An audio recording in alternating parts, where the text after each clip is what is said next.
This is TWiT. People always think, okay, well, the Apple Pencil would never have been charged outside of the iPad if, Jobs were alive, or all these things about products. But I really wonder what would have happened if he had still been around in terms of this, because you write about in the book about how Cook worked with the Fair Labor Association. He was the first tech company to do that, and they audited the factories, and they did make a lot of changes. And what if, how would Jobs have fared now in the age of social media? You think about Elon Musk and Jeff Bezos and Mark Zuckerberg, and where would he have fallen in that? And because by all accounts, he kind of said whatever he felt like saying all the time, and people don't accept that so much anymore. Well, Steve Jobs, he's very disciplined, and I think he's the opposite of someone like Elon Musk. Jobs is never going to, take to his Twitter stream and start spouting, whatever came off the top of his head. He was much, much more disciplined. But how do we know he didn't use Twitter, really? Did he? I guess. Well, Twitter was around. Social media's been around for a while. And if you look at, Jobs only came out, his keynotes were really his forum for speaking to the public, and he would practice for months obsessively. Every single slide was pored over and agonized over. He didn't do anything off the cuff. He hardly even made any jokes that weren't rehearsed. In his product presentations.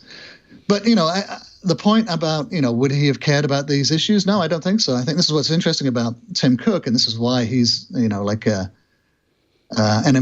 of the most important CEOs, if not the most important CEO that Apple's ever had, is because he's bringing these values and changing this massive corporation that I think was indifferent to these things.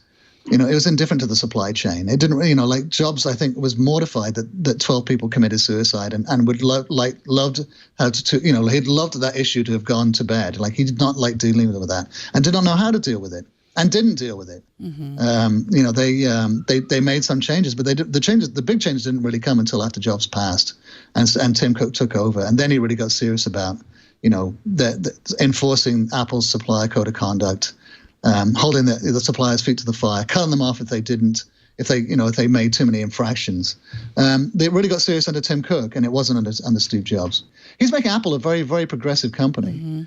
And he's doing all the things that I think people used to project onto Steve Jobs. Steve Jobs was like a hippie. He's California hippie, long hair, super good looking. He dated rock stars.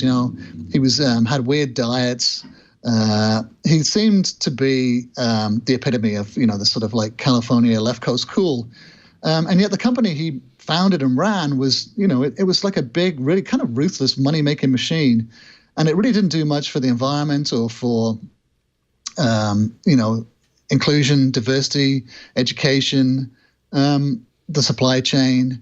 And these are things that have really changed under Tim Cook, the last few years, quietly and really quite remarkably.